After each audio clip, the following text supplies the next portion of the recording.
सुप्रभात बच्चों, आप सभी का शिक्षा हब चैनल में स्वागत है। आइए आज कक्षा 8 के 7वां पाठ प्राचीना विश्वविद्यालय का हिंदी अनुवादित करते हैं। प्रस्तुत पाठ में बच्चों भारत के प्राचीन विश्वविद्यालयों के बारे में बताया गया है। तक्षशिला, नालंदा और विक्रमशिला, ये 3 विश्वविद्यालय प्राचीन भारत में शास्त्रों के अध्ययन के लिए विदेशी एवं विद्वानों को भी आकृष्ट करते थे।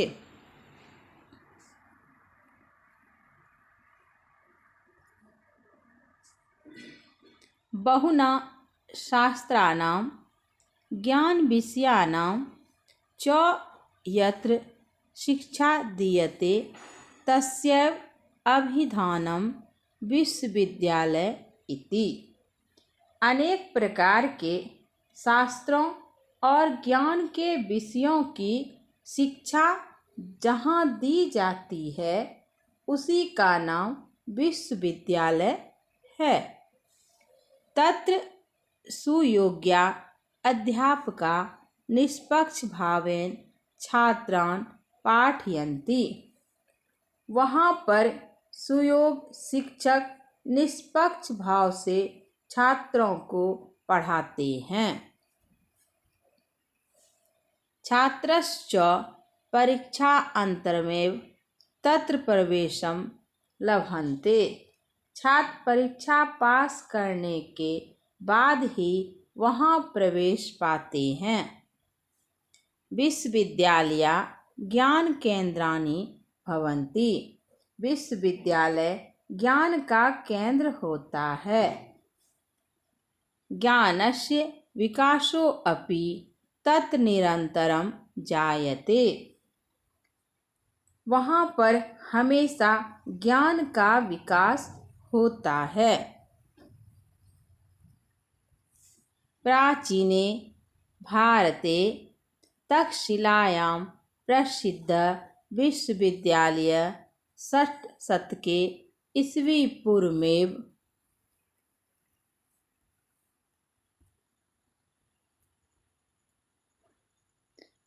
अवर्तत।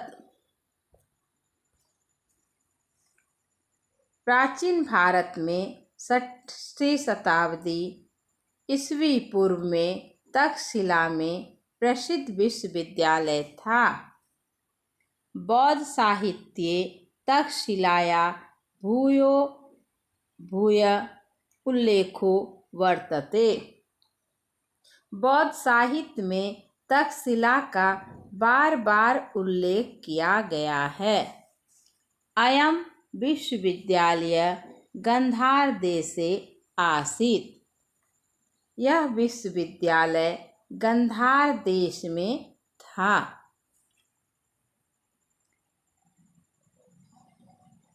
तक्ष देशस्य तक्षशिलायां राजधानी बभूव।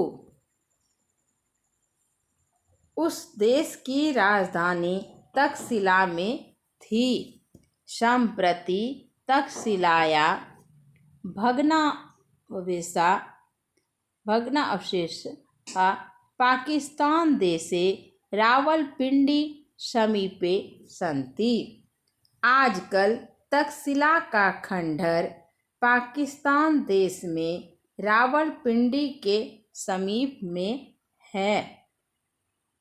अत्र धनुर्वेदस्य आयुर्वेदस्य तथा अन्यासां विद्यानाम् अपि शिक्षणम् आसीत्। यहाँ पर धनुर्वेद, आयुर्वेद तथा अन्य विद्याओं की शिक्षा दी जाती थी। अत्र बुद्धकालिक वैद्य, जीवक, वैयाकरण, पाणिनि, मौर्य साम्राज्यस्य संस्थापक, चंद्रगुप्त, कूटनीतिज्ञ, चाणक्य इत्यादि प्रसिद्धा छात्रा अधिवन्तः। यहाँ पर बौद्धकालीन वैद्य, जीवक, व्याकरण के ज्ञाता पाणिनि, मौर्य राज्य के संस्थापक चंद्रगुप्त, कूटनीतिज्ञ के ज्ञाता चाणक्य इत्यादि ने पढ़ाई की थी। नालंदा विश्वविद्यालय बिहारे एव आसीत्। नालंदा विश्वविद्यालय बिहार में ही था। अस्य भग्नावशेषा विशाल क्षेत्रे अवस्थिता सन्ति। इसके खंडहर विशाल क्षेत्र में अवस्थित है। कुमारगुप्तेन पंचम शतके ख्रीष्टाब्दे अस्य स्थापना कृता। इसकी स्थापना 5वीं शताब्दी में कुमारगुप्त के द्वारा की गई थी। प्रायः सप्तशतानि वर्षाणि अयम् अवस्थितः। लगभग 700 वर्षों तक यह अवस्थित रहा। बर्बराणाम् आक्रमणेन अस्य विध्वंसो जातः। आक्रमणकारियों के बर्बर आक्रमण से इसका विनाश हुआ। अत्रानके चीनयात्रिका बहुनि वर्षाणि अधिवन्तः। यहाँ पर अनेक चीनी यात्रियों ने कई वर्षों तक अध्ययन किया। तेषु ह्वेनसांग प्रधान। उनमें ह्वेनसांग प्रधान था।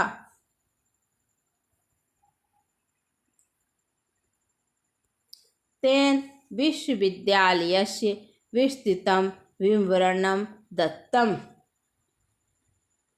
उसने विश्वविद्यालय का विस्तृत विवरण दिया है।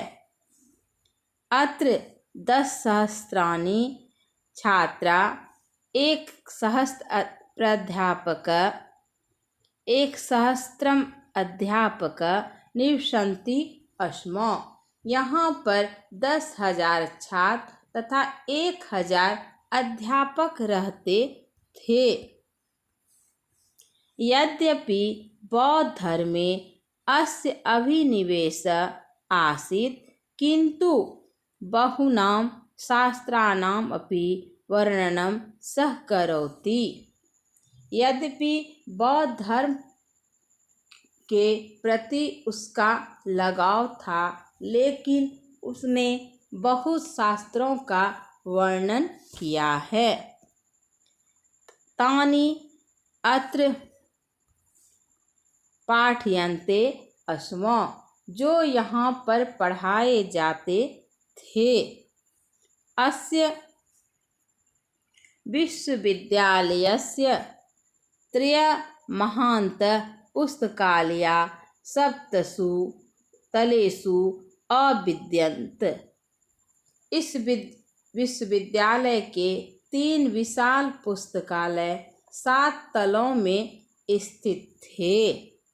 भग्नावशेषेण विश्वविद्यालयस्य विशालता ज्ञायते। खंडहर से इस विश्वविद्यालय की विशालता का पता चलता है। बिहार राज्ये एव पालवंशीयेन राजा धर्मपालेन 8म शतके संस्थापित विक्रमशिला विश्वविद्यालयः अपि अनेक शास्त्राणां शिक्षा प्रसिद्धः आसीत्। बिहार राज्य में ही पालवंशीय राजा धर्मपाल द्वारा 8वीं सदी में स्थापित विक्रमशिला विश्वविद्यालय भी अनेक शास्त्रों की शिक्षा के लिए प्रसिद्ध था। अत्रापि नालन्दायामिव चीन तिब्बतादि देशेभ्यः आगताः छात्रा अधीयते स्म। यहाँ भी नालंदा की तरह ही चीन, तिब्बत आदि देशों से आकर छात्र अध्ययन करते थे। थे। केचन अध्यापका अपि उभाभ्यां विद्यापीठाभ्यां तिब्बत चीने वा निमंत्रिता गच्छन्ति स्म। दोनों विद्यापीठों से कुछ शिक्षक चीन एवं तिब्बत की यात्रा पर जाते थे। अस्यापि विक्रमशिला विश्वविद्यालयस्य विनाशः नालन्दया सार्धं बर्बरैः कृते धनलुण्ठनास्य। इस विक्रमशिला विश्वविद्यालय का भी विनाश नालंदा के साथ बर्बरों ने धन लूटने की आशा से किया। उभौ विश्वविद्यालयों बिहारस्य गौरवभूतो स्तः। दोनों विश्वविद्यालय बिहार के गौरव थे। अब पाठ में कुछ संधि विच्छेद है, उन संधि विच्छेदों का भी हम करके बताते हैं। जैसे तस्यैव, तस्यैव का क्या हो जाएगा? तस्य जोड़ एव। उसके बाद है परीक्षा अंतरमेव, तो क्या हो जाएगा? परीक्षा जोड़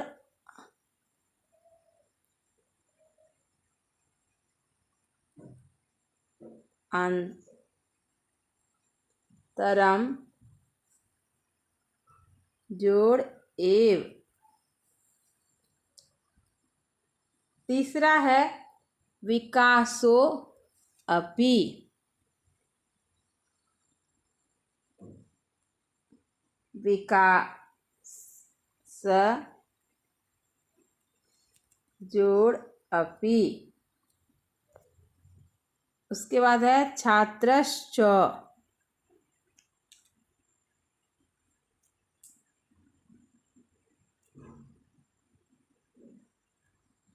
छात्रश्च का हो जाएगा छात्रा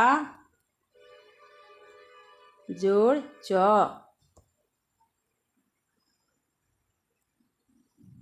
अगला है ईस्वी पूर्वमेव, ईस्वी पूर्वम जोड़ एव, ईस्वी पूर्वम जोड़ एव। इसके बाद है भग्नावशेषा, भग्नावशेषा का हो जाएगा भग्न जोड़ अवशेषा। फिर है विद्यानाम अपि, विद्या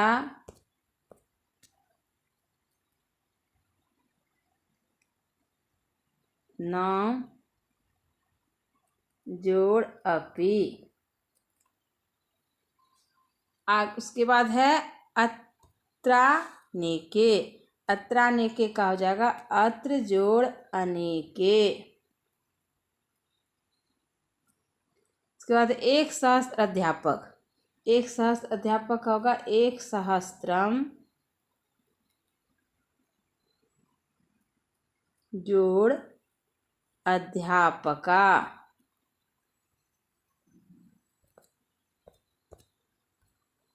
उसके बाद है शास्त्रानाम अपि, शास्त्रानाम जोड़ अपि। तो पाठ में जितने संधि विच्छेद थे बच्चों, उन सभी संधि विच्छेदों को हल करके बताएं और पाठ का हिंदी अनुवादित भी किए गए। तो बच्चों आप लोग ध्यान से वीडियो को देखें और वीडियो अच्छा लगे तो लाइक और सब्सक्राइब जरूर करें। धन्यवाद बच्चों।